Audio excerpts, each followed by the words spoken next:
Bismillahirrahmanirrahim. Assalamualaikum warahmatullahi wabarakatuh. Apa kabar Bunda?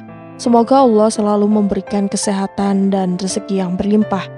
Pada kesempatan kali ini, Hanum akan meneruskan sebuah kisah yang berjudul Kisah Cinta yang Tak Terduga. Buat para pendengar setia arah cerita yang belum nonton video sebelumnya, silahkan buka linknya di deskripsi ya. Nah, biar makin seru, langsung saja kita ke ceritanya. Syam benar-benar terkejut setengah mati, tidak menyangka Lisa muncul di kantornya hari ini. Entah dari mana gadis itu bisa tahu kalau dia berkantor di sini. Namun Syam tetap menerima gadis itu dengan ramah dan membawanya duduk di kursi panjang yang ada di tengah ruangan. Sedikit dia melirik pada rekannya yang duduk di belakang meja, sambil menumpangkan kedua kakinya di atas meja yang berantakan dan tidak pernah terlihat rapi itu. Agus langsung mengerti, dan tanpa bicara sedikit pun juga dia bangkit berdiri dan melangkah keluar dari ruangan yang tidak begitu besar itu, membiarkan Syam berdua saja dengan Lisa di sana. "Maaf mas, kalau kedatanganku mengganggu," ucap Lisa kemudian. "Ah, enggak kok, kebetulan aku juga lagi nggak ada pekerjaan," sahut Syam sambil tersenyum menutupi yang sebenarnya. Lisa mengembangkan senyumnya begitu manis sekali, membuat Syam terpaksa menelan ludah, membasahi tenggorokannya yang mendadak saja jadi terasa kering, melihat senyuman gadis itu yang begitu indah dan sangat menggoda. "Sebetulnya ada perlu apa nih kamu datang ke sini?" tanya Syam. "Sebetulnya sih nggak sengaja mas, tadi aku lupa bawa STNK, kebetulan ada pemeriksaan mobilku ditahan, katanya kalau mau ambil langsung ke sini. Kebetulan lagi, aku lihat kamu tadi waktu di depan," sahut Lisa. "Coba mana suratnya?" pinta Syam. "Ini mas," sahut Lisa sambil mengeluarkan selembar surat penahanan mobilnya. Syam langsung mengambilnya dan memperhatikan sebentar. Kemudian dia bangkit berdiri dan tanpa bicara apa-apa, dia melangkah keluar dari ruangan. Tidak lama dia sudah kembali lagi dan duduk di kursi yang ada di seberang meja, tepat di depan gadis itu. "Mobil kamu ada di depan, nanti bawa saja langsung pulang," kata Syam memberitahu. "Terus urusannya bagaimana?" tanya Lisa berpura-pura. "Sudahlah, nanti kalau kamu ditanya bilang saja kamu keponakan saya," kata Syam sambil tersenyum kecil. "Terima kasih mas," ucap Lisa. "Nah, sekarang kamu mau kemana?" tanya Syam. "Gak tahu deh mas, tadinya sih cuma mau mengurus mobil saja, terus langsung pulang," sahut Lisa sambil mengangkat bahunya sedikit. "Sudah siang, bagaimana kalau aku traktir kamu makan?" ujar Syam langsung menawarkan. "Loh, kok jadi merepotkan sih?" desah Lisa. "Enggak kok, yuk," ajak Syam sambil bangkit berdiri. Lisa tidak menolak, karena sebenarnya memang dia ingin lebih lama lagi mengobrol dengan laki-laki ini. Mereka melangkah keluar dari ruangan itu.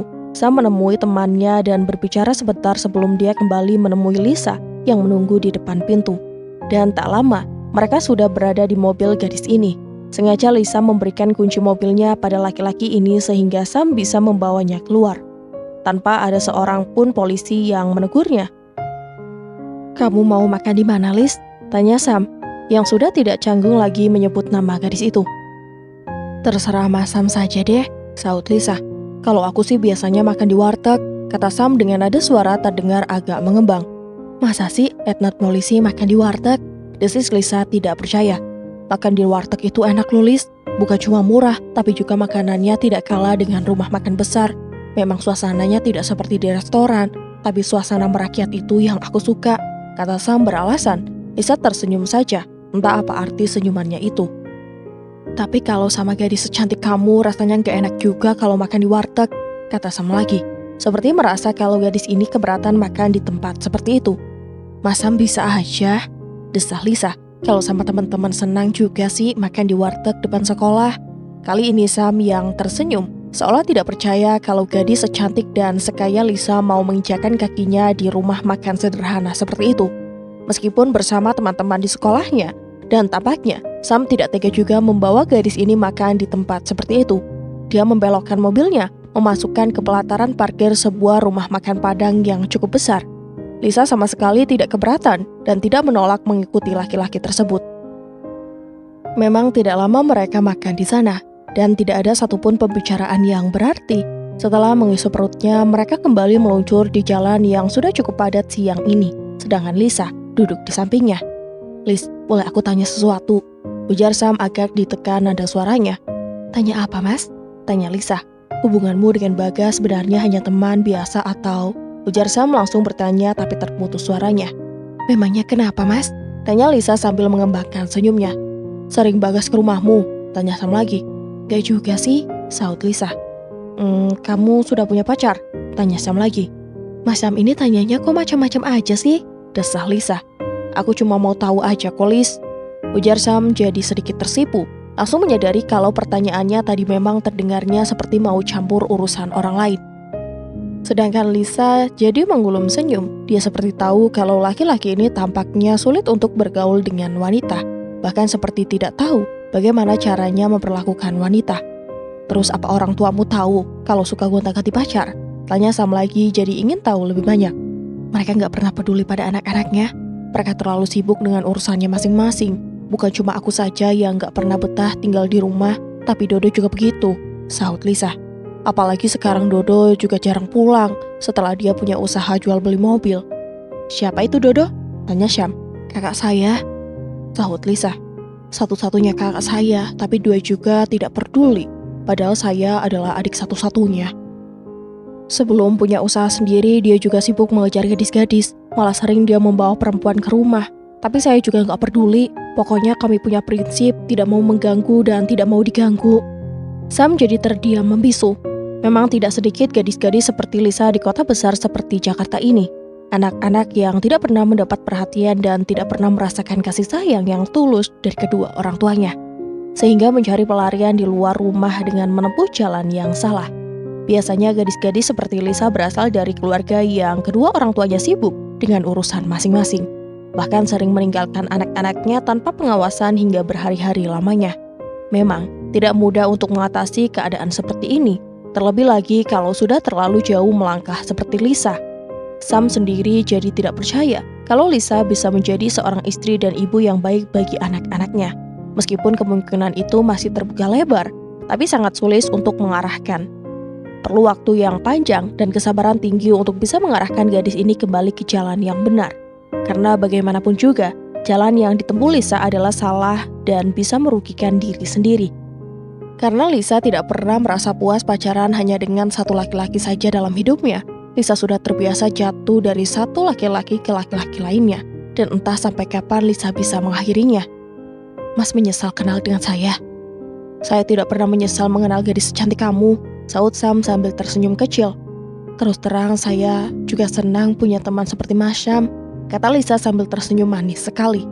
Sam hanya tersenyum saja sedikit, entah apa arti senyumnya itu, dan mereka kembali saling bertatapan tanpa mengeluarkan suara sedikit pun juga. Sedangkan Lisa terus-menerus mengelum senyum, seolah dia tengah membayangkan semua yang baru saja terjadi, dan dia seperti ingin mengulanginya lagi di dalam bayangan.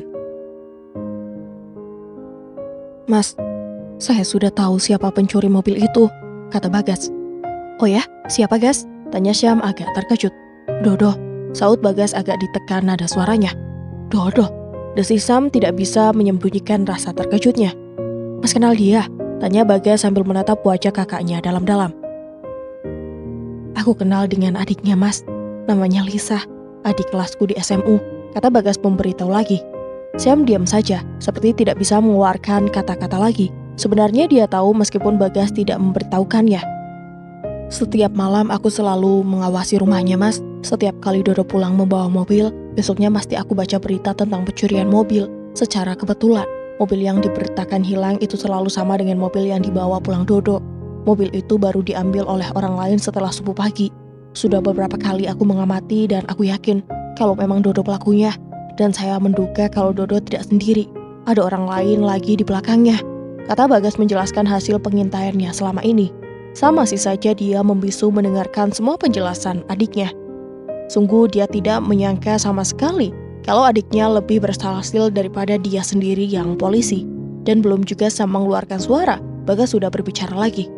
Dodo memang punya usaha jual beli mobil Mas, aku sudah menyelidiknya ke sana, pura-pura mau cari mobil. Kebetulan waktu itu Dodo nggak ada. Jadi aku bisa lebih leluasa melihat-lihat. Mas tahu, kebanyakan yang terpajang di showroom miliknya adalah mobil-mobil mewah. Sambung Bagas menjelaskan lagi. Sam bergumam kecil. Satu hal lagi yang aku rasa paling penting. Di belakang showroom mobil itu ada bengkel yang lokasinya tertutup Mas. Seperti bengkel pribadi. Saya duga mobil-mobil curian itu dipermak sampai tidak bisa dikenali lagi sebelum dipasarkan dan dipajang di ruang pamer showroom. Jelas Bagas lagi dengan ada suara yang terdengar begitu mantap sekali. Sepertinya dia yakin sekali kalau hasil pengintaian selama ini tidak salah. Aku rasa sudah waktunya pencuri mobil-mobil mewah itu dihentikan, Mas, kata Bagas lagi karena kakaknya tetap saja diam membisu. Seperti tidak ada satu kata pun yang bisa diucapkannya. Kamu yakin? Gumam Sam ragu-ragu nada suaranya. Saya yakin sekali, Mas, sahut Bagas mantap. Kamu tahu hari-hari apa biasanya dia melakukan pencurian? Tanya Syam lagi, masih dengan suara terdengar menggumam. Gak pasti, Mas, tapi biasanya 2 atau 3 hari sekali dia pasti pulang bawa mobil mewah hasil curiannya. Dan pagi-pagi sekali ada orang yang mengambilnya. Saya pernah membuntuti mobil itu langsung dibawa ke bengkel yang ada di belakang showroom, sahut Bagas menjelaskan lagi. Sam bergumam kecil sambil menggaruk-garuk janggutnya yang bersih. Karena setiap hari selalu disyukur. Memang, sudah hampir 1 bulan ini Bagas selalu mengamati rumah Dodo. Dan dia sudah cukup banyak mendapat bukti-bukti meskipun bukan bukti yang nyata. Tampaknya Bagas begitu yakin kalau memang Dodo pelaku pencurian mobil-mobil mewah itu. Tapi dia tidak tahu alasannya kenapa Dodo melakukan pencurian mobil. Padahal dia memiliki showroom mobil yang besar. Bahkan kedua orang tuanya juga sangatlah kaya, dengan beberapa perusahaan dimilikinya. Kalaupun Dodo tidak kerja, hidupnya pasti terjamin. Apalagi dia hanya punya seorang adik perempuan. Entah kenapa Dodo melakukan semua ini, padahal dia juga masih kuliah sampai sekarang ini. Hal itulah yang sampai saat ini belum bisa diketahui Bagas, meskipun dia sudah sangat yakin sekali kalau Dodo adalah pelakunya. Gas, apa dia pernah jadi pembalap? Tanya Sam. Jadi ingat kalau selama ini dia selalu kehilangan jejak dan tidak pernah berhasil mengejar pencuri mobil itu. Memang sudah beberapa kali Dodo ikut rally, Mas. Memang tidak pernah jadi juara pertama, tapi dia selalu mencapai garis finish setiap kali mengikuti perlombaan, sahut Bagas memberitahu. Sam mengangguk-anggukkan kepalanya sambil bergumam kecil. Memang tidak aneh lagi kalau Dodo selalu bisa meloloskan diri setiap kali dikejar. Rupanya Dodo memang sudah mahir mengemudikan mobil. Karena sudah beberapa kali mengikuti rally yang memang membutuhkan kecepatan dan pengendalian yang prima dalam setiap medan. Di dalam hati, Sam merasa kalau informasi yang diberikan adiknya ini sudah lebih dari cukup. Tapi tentu saja, dia tidak bisa langsung menangkap dan menahan Dodo tanpa adanya bukti yang kuat. Paling tidak, dia harus bisa menangkap saat Dodo melakukan operasinya. Tapi itu juga tidak mudah, di samping tidak tahu di mana Dodo akan beroperasi dan kapan waktunya. Tapi juga selama ini Dodo selalu bisa meloloskan diri setiap kali dilakukan pengejaran. Sam harus bisa mendapatkan cara yang tepat agar benar-benar bisa berhasil. Bukan saja menangkap pencurinya, tapi juga menggulung organisasinya. Karena tampaknya memang Dodo tidak bekerja sendiri. Ada orang lain lagi di belakangnya dan entah siapa orang itu. Namun yang pasti, kali ini Sam sudah bertekad dan tidak boleh gagal lagi. Karena informasi yang diberikan Bagas benar-benar sangat berguna dan cukup lengkap. Gas, menurut kamu kapan dia akan beroperasi lagi? Tanya Sam setelah beberapa saat dia membisu. Mungkin malam ini, Mas, sahut Bagas. Sam melihat jam yang tergantung di dinding. Saat itu jarum jam sudah menunjukkan pukul 8:10. Dan biasanya memang pencuri mobil itu belum melakukan operasinya pada saat ini. Pada tengah malam baru pencuri itu beraksi. Masih cukup bagi Sam untuk melakukan persiapan. Sesaat dia menatap wajah adiknya dengan sorot mata yang begitu dalam sekali. Gas, bisa kamu bantu aku sekali lagi? Ujar Sam meminta. Bisa, Mas, sahut Bagas cepat. Tolong kamu awasi terus dia, ikuti kemana saja dia pergi. Kalau kamu lihat dia mulai beroperasi, cepat kamu lapor. Telepon saja ke kantor, nanti aku tempatkan orang untuk selalu siap menerima telepon kamu, kata Sam meminta. Sekarang, Mas, tanya Bagas bersemangat. Iya, Gas. Siap, Bos, seru Bagas berseloroh sambil mengangkat tangan kanannya ke kening. Konyol kamu, sana pergi, teguh Sam sambil meninju pelan bahu adiknya ini. Bagas hanya menyeringai saja, meski sedikit pun tak terasa sakit pukulan kakaknya itu. Bergegas dia melangkah pergi dan sebentar saja sudah terdengar deru sepeda motor yang hanya dalam waktu beberapa detik saja sudah menghilang dari pandangan. Sementara itu Sam masih tetap duduk diam, meskipun adiknya sudah pergi. Dia seperti tengah memikirkan sesuatu. Namun tidak lama dia sudah bangkit berdiri dan melangkah masuk ke dalam kamarnya. Hanya sebentar saja Sam sudah terlihat keluar dari kamar tidurnya itu. dan terus dia menemui pembantunya di belakang. Sam langsung meluncur dengan mobil jeepnya yang tidak pernah bersih itu. Meskipun jalan yang dilaluinya masih cukup padat oleh kendaraan, tapi Sam melarikan mobilnya dengan cepat, membuat beberapa kendaraan yang ada di depannya bisa terlewati. Ia tidak peduli pada sumpah serapah pengemudi yang kendaraannya berhasil dilewati, malah terus memacu mobilnya dengan cepat, langsung menuju ke rumah Agus, rekannya yang selama ini selalu melakukan tugas bersama-sama. Tidak sulit bagi Bagas untuk langsung menemui Dodo. Dia tahu di mana kakaknya Lisa itu berada. Memang, Bagas tidak langsung menemuinya dan hanya mengamatinya saja dari jauh. Dia melihat Dodo sedang mengobrol dengan seorang laki-laki berusia sekitar 50 tahun lebih di depan showroom yang seluruh dindingnya dari kaca, sehingga siapapun bisa langsung melihat mobil-mobil yang terpalang di dalam bangunan kaca itu. Tampak orang yang mengobrol dengan Dodo pergi meninggalkannya dan Dodo masih tetap berdiri diam mematung, terus memandangi laki-laki bertubuh tinggi besar yang sudah agak botak rambutnya itu, hingga lenyap tenggelam di dalam mobilnya yang terparkir di sudut pelataran parkir showroom itu. Tidak lama, mobil BMW warna hitam itu sudah berangkat dan langsung menyatu dengan kendaraan lain yang cukup padat, hampir memenuhi jalan. Meskipun saat ini sudah cukup larut malam. Mau kemana dia? Gumam Bagas pelan, bicara pada dirinya sendiri saat melihat Dodo melangkah ke pelataran parkir. Kemudian terus keluar dan berdiri di pinggir jalan. Tepat di depan showroom yang sudah sebagian tertutup itu, tampak dia memperhentikan sebuah mobil taksi dan langsung naik begitu taksi berwarna putih itu berhenti di depannya.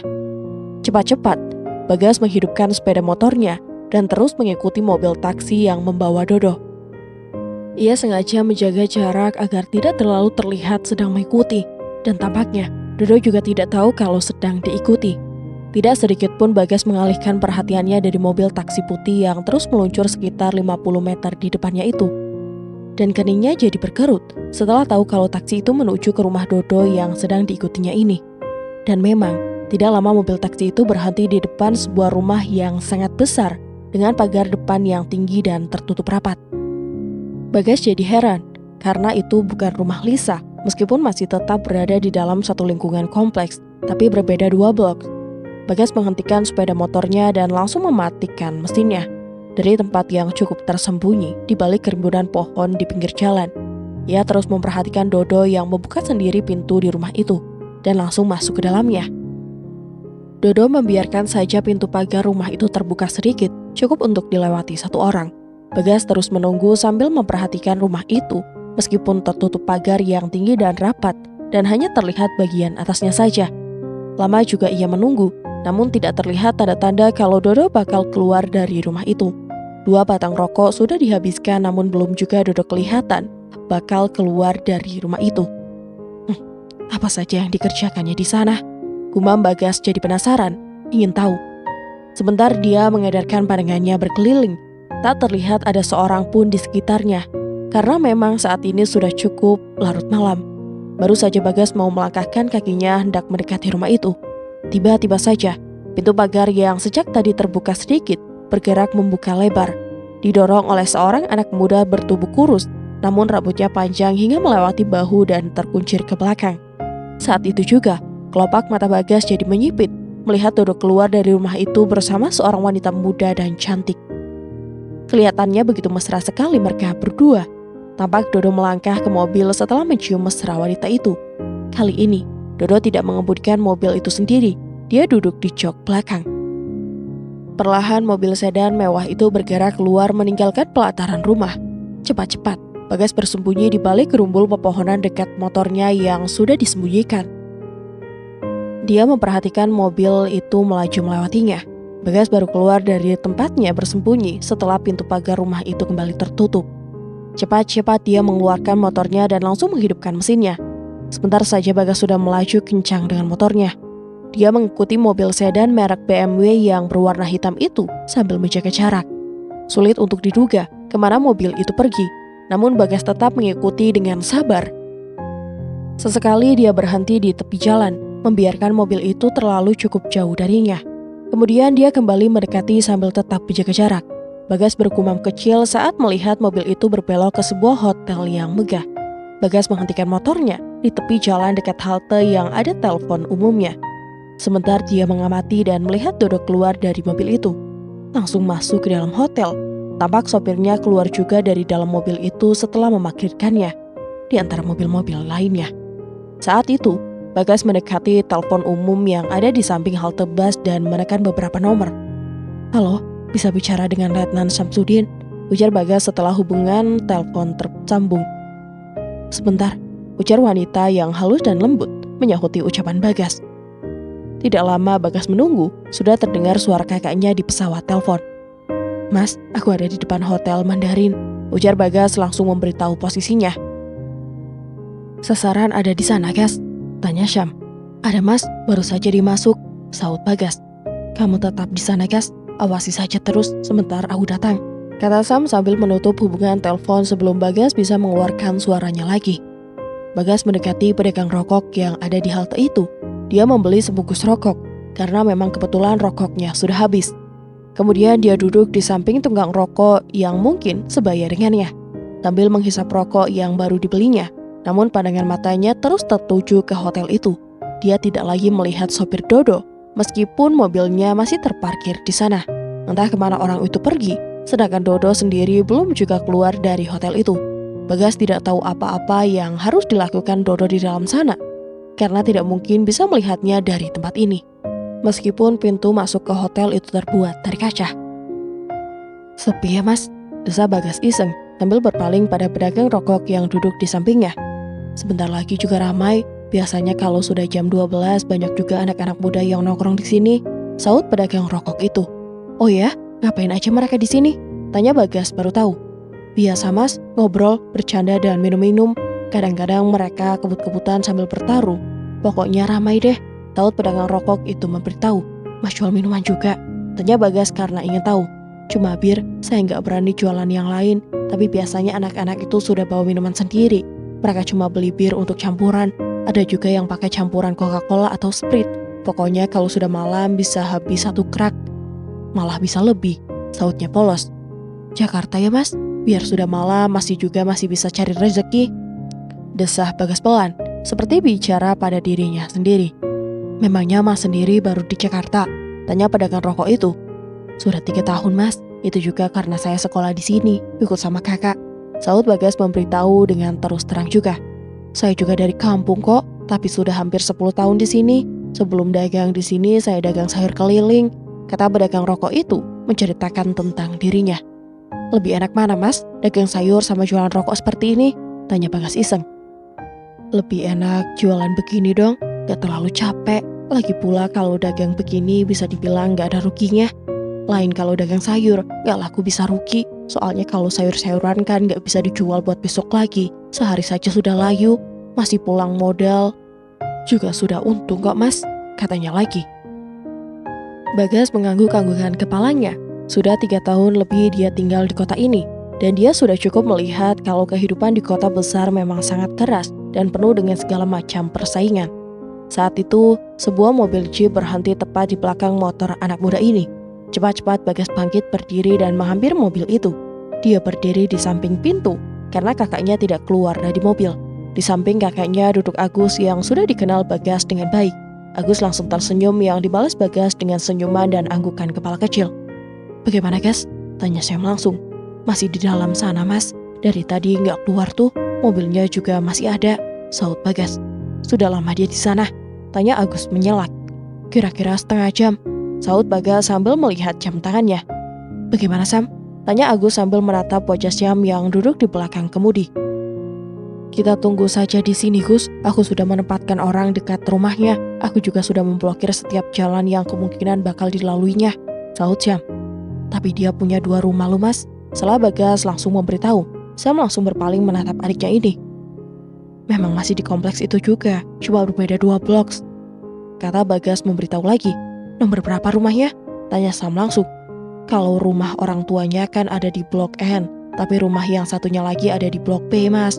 Pokoknya gampang deh dicarinya. Di sana cuma rumah itu saja yang pagarnya paling tinggi dan rapat seperti benteng," jelas Bagas. "Gus, coba hubungi yang ada di sekitar rumah itu. Perintahkan untuk membagi 2 kekuatan," kata Sam meminta. Tanpa banyak bertanya lagi, Agus langsung berbicara melalui radio panggil. Saat itu Sam meminta adiknya untuk membelikan rokok, karena dia melihat di halte itu ada pedagang rokok. Tanpa membantah lagi, Bagas melangkah pergi meninggalkan mobil jeep itu. Sementara Agus masih saja terus berbicara melalui handi talkingnya. Sambil membeli rokok, Bagas mengawasi hotel yang ada di seberang jalan. Saat itu Sam juga mengarahkan pandangannya ke sana, mengamati mobil sedan yang tadi ditunjukkan adiknya. Dan memang masih tetap terparkir bersama mobil-mobil mewah lainnya. Hampir jam 12 malam, mobil Dodo terlihat bergerak meninggalkan hotel itu. Tapi tidak ada seorang pun yang melihat Dodo keluar dari hotel. Mobil itu dikemudikan seorang anak muda yang sama sekali tidak dikenal. Sejenak Syam, Agus, dan Bagas saling berpandangan. Sam keluar dari mobil jeepnya dan meminta Agus untuk membututi mobil sedan yang baru saja meninggalkan hotel itu. Tanpa membantah lagi, Agus langsung melarikan jeepnya, mengikuti sedan warna hitam yang sudah meluncur dengan kecepatan cukup tinggi di jalan yang sudah sunyi itu. Sementara Bagas dan kakaknya tetap mengamati hotel itu dari halte yang semakin terasa sunyi. Dan pedagang rokok di halte itu pun sudah mulai terkantuk-kantuk menunggui dagangannya. Sama sekali dia tidak peduli pada kedua orang laki-laki yang ada di halte itu. "Kamu tunggu di sini dulu, Gus. Awasi terus keadaan. Aku mau masuk ke sana," kata Sam. Bagas hanya menganggukkan kepalanya saja. Entah kenapa kali ini hatinya jadi diliputi ketegangan. Memang ini merupakan pengalaman pertama baginya, membantu petugas polisi. Meskipun pada awalnya dia hanya ingin membantu kakaknya saja, yang kebetulan seorang letnan polisi. Dan dia tidak tahu kenapa malam ini hatinya jadi gelisah diliputi ketegangan. Mungkin karena dia sama sekali tidak menduga kalau orang yang diincar itu adalah kakaknya Lisa. Padahal hubungannya dengan Lisa bisa dikatakan sangat baik dan cukup dekat juga. Meskipun Bagas sudah lulus dari sekolah itu dan kini tinggal menunggu saja hasil tes ujian masuk ke perguruan tinggi, tidak seperti malam-malam sebelumnya. Entah kenapa Bagas jadi gelisah seperti ini. Sementara itu Sam sudah ada di seberang jalan dan terus melangkah mendekati pintu pasar hotel yang selalu terbuka dan dijaga petugas keamanan. Namun belum juga sampai di pintu bangunan megah yang bermandikan cahaya lampu itu, sudah terlihat Dodo keluar dari sana. Sebentar Sam berhenti dan cepat-cepat dia kembali menemui adiknya yang masih menunggu di halte. Saat itu, Bagas terus mengawasi Dodo yang berjalan dengan begitu tenang sekali ke pelataran parkir. Dodo langsung mendekati sebuah mobil yang ada di sana. Sebuah mobil sedan Mercy warna putih yang tampak mewah, seperti sebuah mobil baru. Dan entah bagaimana caranya, begitu mudah sekali Dodo membuka pintu mobil itu. Langsung masuk ke dalamnya tanpa memperhatikan sekelilingnya lagi. Perlahan mobil itu bergerak dan terus keluar dari sana. Sam bergegas menghidupkan mesin sepeda motor dan meminta adiknya naik di belakangnya. Sementara mobil sedan Mercy yang dibawa Dodo sudah melaju dengan kecepatan tinggi, membelah jalan yang sunyi. Bagas terpaksa memeluk pinggang kakaknya erat-erat karena Sam melarikan motornya dengan kecepatan tinggi, berusaha mengejar mobil sedan yang dilarikan Dodo juga dengan kecepatan yang begitu tinggi. Jalan yang sunyi memang bisa membuat mereka melarikan kendaraannya dengan begitu cepat sekali. Dan ketika melewati sebuah tikungan, hampir saja motor yang dikendarai Sam tergelincir. Namun Sam masih bisa mengendalikannya dan terus melarikan motornya dengan cepat, berusaha mengejar mobil sedan itu. "Gas, ambilkan hantalki di kantong dalam jaketku," kata Sam dengan suara cukup keras. Bagas langsung menyelipkan tangan kanannya ke dalam jaket kulit kakaknya dan mengambil handi talki yang diminta. Sudah sering dia melihat kakaknya menggunakan alat ini, sehingga dia tidak perlu lagi bertanya cara menghidupkan dan menggunakannya. Bagas langsung mendekatkan ke wajah kakaknya. Sam memberitahukan kalau dia sedang mengejar tersangka pencuri mobil pada semua anggotanya, dan dia meminta agar semua unit berjaga-jaga. Sam juga memberitahukan posisinya saat ini. Kemudian dia meminta pada Bagas untuk mengganti saluran. Tanpa bertanya, Bagas menuruti permintaan kakaknya itu. Setelah dia memasang saluran yang diinginkan kakaknya, kembali dia mendekatkan alat itu ke wajah kiri kakaknya. "Gus, Agus," panggil Sam dengan suara keras. "Aku di sini, Sam," terdengar suara Agus. "Di mana kamu, Gus?" tanya Sam. "Masih di jalan. Coba kamu putar ke jalanan Fatmawati, Gus. Aku sedang mengejar tersangka," kata Sam meminta. "Dia sudah beraksi." "Ya, satu mobil Mercy berasal di bawahnya. Sekarang aku sedang mengejar. Kamu tunggu di jalan Fatmawati. Dia menuju ke arah sana," kata Sam meminta. "Baik Sam, aku putar arah sekarang." "Cepat Gus, jangan sampai terlambat," pesan Sam sebelum mengakhiri pembicaraan. Bagas menyimpan handi talki itu ke balik jaketnya sendiri. Dia terus melingkarkan tangannya ke pinggang kakaknya. Karena motor yang dilarikan Sam terasa semakin bertambah kencang saja, tapi belum juga bisa mendekati mobil sedan yang berada sekitar 200 meter di depan. Bahkan jaraknya terasa semakin bertambah jauh saja. Motor yang dikemudikan Sam seperti benar-benar tidak mampu mengejar mobil itu. Tapi dugaan Sam ternyata benar. Kalau sedan itu menuju ke Jalan Fatmawati, dan ketika melewati sebuah perempatan jalan, tiba-tiba saja muncul mobil jeep yang dikemudikan Agus. Hampir saja kedua mobil itu bertabrakan. Untung saja Agus langsung menginjak pedal rem kuat-kuat membuat mobil jeep yang dikemudikannya jadi setengah berputar. Dan mobil sedan itu meliuk sedikit, langsung melesat dengan kecepatan tinggi. Sementara itu Sam sudah melompat turun dari motornya dan berlari cepat-cepat ke mobil jeep itu. Hanya beberapa detik saja, mobil jeep itu sudah melesat begitu cepat sekali mengejar sedan yang dilarikan dengan kecepatan tinggi dan sudah melaju begitu jauh hingga hampir tidak terlihat lagi. Sudah tentu Bagas jadi terlonggong-benggong ditinggalkan begitu saja. Mesin motor itu masih tetap hidup, sementara baik mobil sedan itu maupun mobil jeep kakaknya sudah tidak terlihat lagi di jalan itu. Sebaiknya aku kembali saja ke kompleks. Kalau mengambil jalan pintas barangkali saja bisa sampai lebih dulu, ujar Bagas bicara sendiri di dalam hatinya. Tanpa banyak berpikir lagi, Bagas langsung melarikan motornya. Sementara malam terus merayap semakin bertambah larut. Bagas tidak peduli lagi dengan dinginnya udara malam itu. Dia terus melarikan motornya dengan kecepatan yang sangat tinggi sekali. Sementara itu, Agus yang mengemudikan jeep terus berusaha memperpendek jarak dengan mobil sedan yang sedang dikejarnya. Sebuah mobil polisi ikut mengejar di belakangnya. Sebuah mobil polisi mengejar dengan raungan suara sirene yang begitu keras sekali, membelah kesunyian malam. Raungan suara sirene itu rupanya membuat Dodo jadi semakin lebih mempercepat melarikan mobil curiannya itu. Beberapa kali dia berpaling ke belakang, seperti ingin memastikan apakah sudah cukup jauh meninggalkan para mengejarnya itu atau belum. Brengsek! Dodo mengumpat berang melihat dua buah mobil polisi menghalang di depannya. Meskipun masih terlihat jauh, tapi dia sama sekali tidak memperlambat lari mobilnya. Bahkan dia semakin mempercepat dengan menekan pedal gasnya dalam-dalam.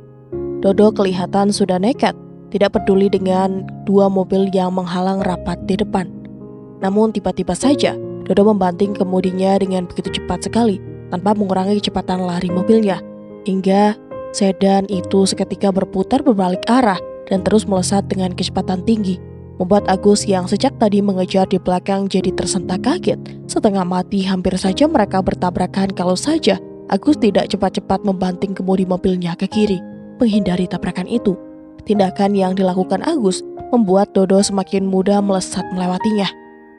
Tampak mobil polisi yang mengikuti di belakang jeep itu juga mencoba menghindari tabrakan, tapi justru terperosok masuk ke dalam selokan yang ada di pinggir jalan, dan moncong mobilnya hancur seketika menghantam dinding beton yang ada di pinggir jalan. Bajingan, maki Agus berang.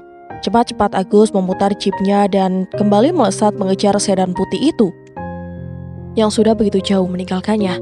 Dua mobil yang menghalang di jalan depan itu pun sudah bergerak dan terus melaju mengikuti jeep yang dilarikan Agus. Salah satu polisi berhenti, mengangkut anggota polisi yang mobilnya terperosok masuk ke dalam selokan di pinggir jalan. Dengan bagian depannya hancur mengepulkan asap yang cukup tebal akibat menghantam tembok pagar beton yang keras. Sam hampir tidak percaya dengan Dodo yang selalu berhasil melewati jalan yang sudah diblokir. Bahkan Dodo jadi nekat menabrak mobil yang melintas menghalangi jalan hingga terbalik. Dodo seakan tidak lagi peduli dengan mobil curiannya yang jadi rusak pada bagian depannya sementara di belakang.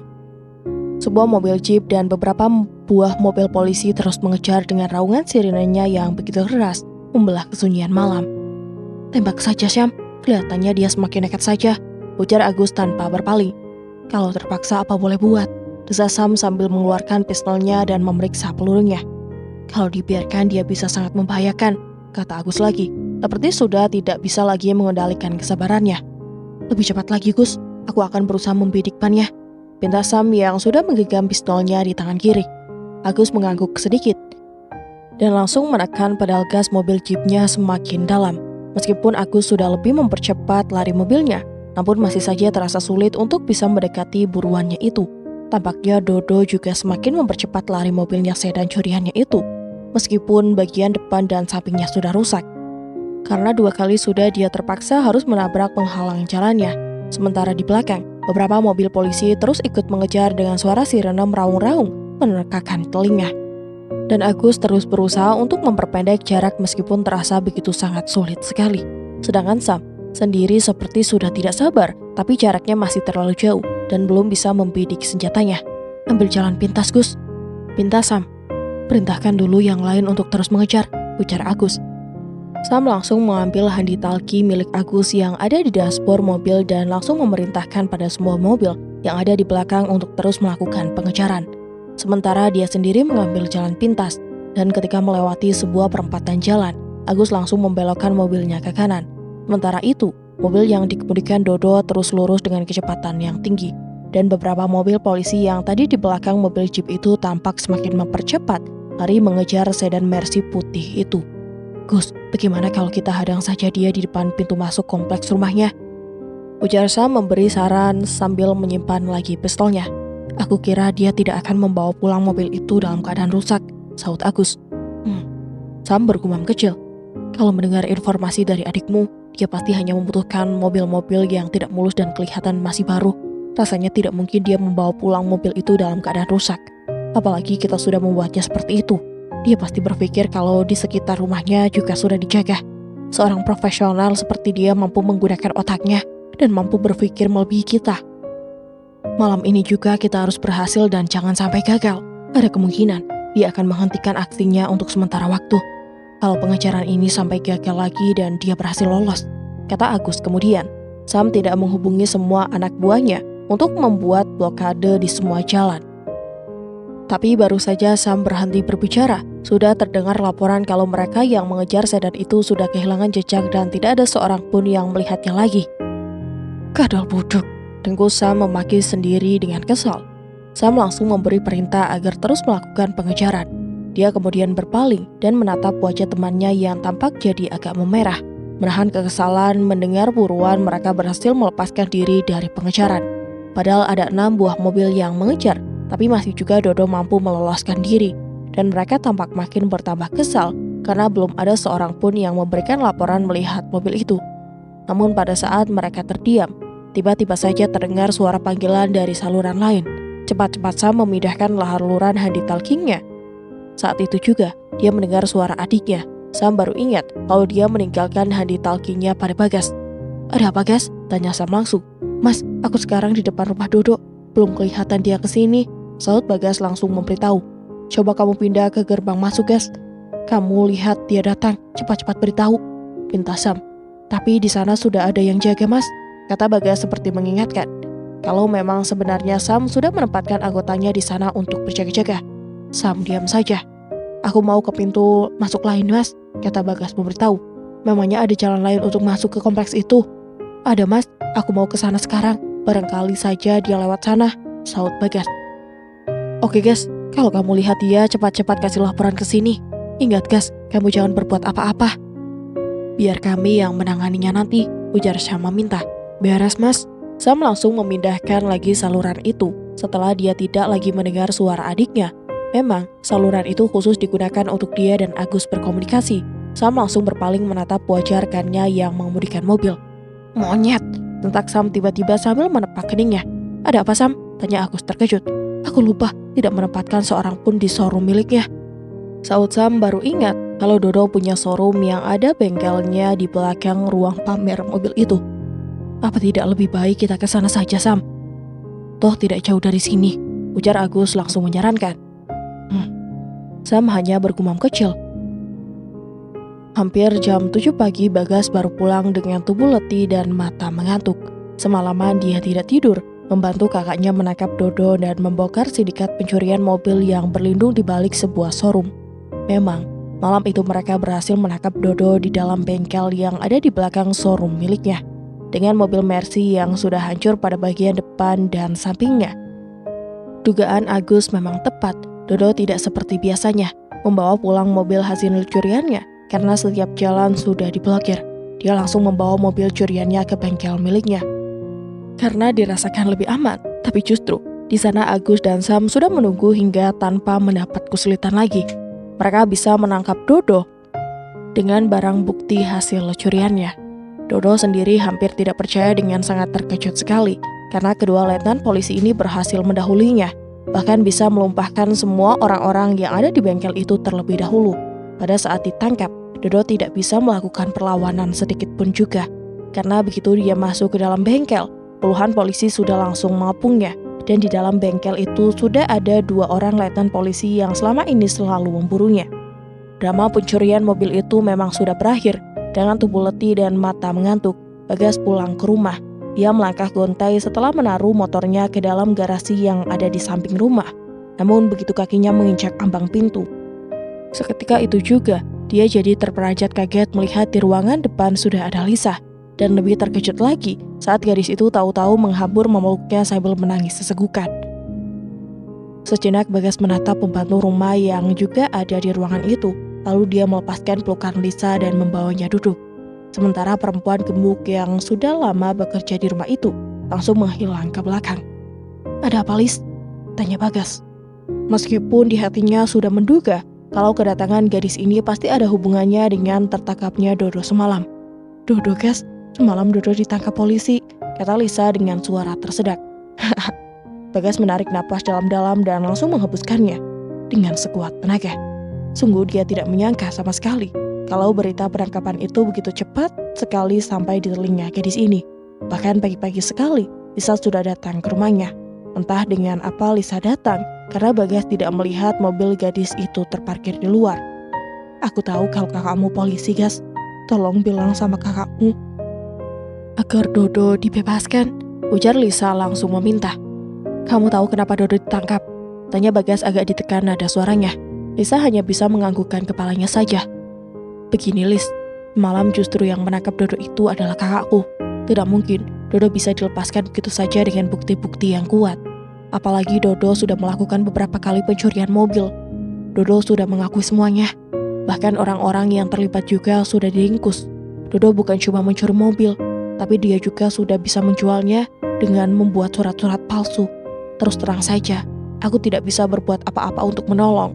Bahkan kakakku juga tidak bisa," kata Bagas dengan tegas. "Sekarang kakakku sedang mengejar papa kamu, Lis, karena Dodo sudah mengakui semuanya kalau yang dikerjakannya selama ini atas perintah papanya. Dan semua itu dilakukan untuk menutupi hutang-hutang papamu yang besar. Kamu tahu, Lis, perusahaan papamu diambang keberangkrutan." "Dari mana kamu tahu semua itu?" desis Lisa terkejut. "Terus terang aku sendiri terlibat dalam hal ini. Aku minta kakakku untuk membantu. Semua aku lakukan demi kebenaran. Sama sekali tidak ada maksud lain.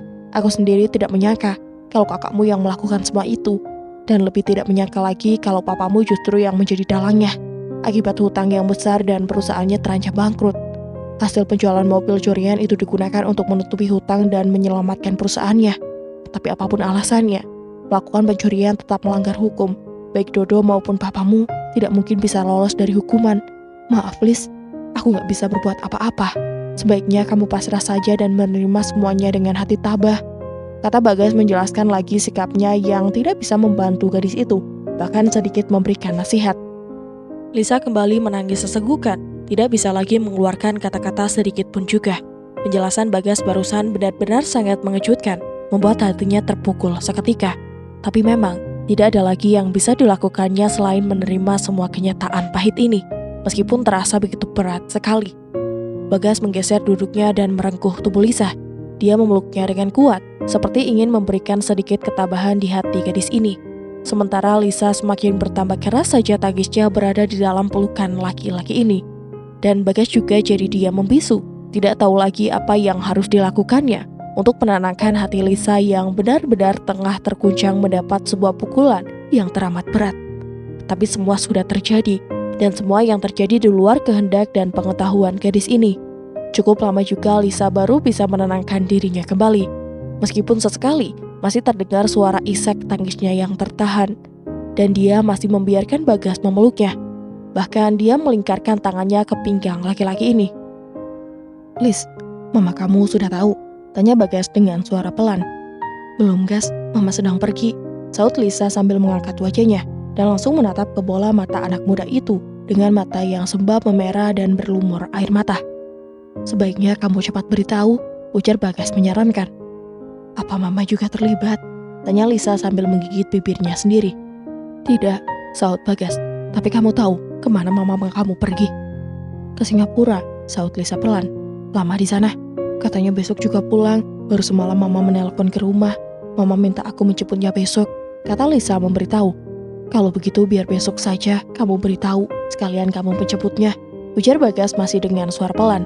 Bagas memberikan seulas senyuman. Seperti ingin memberikan sedikit ketabahan pada gadis ini.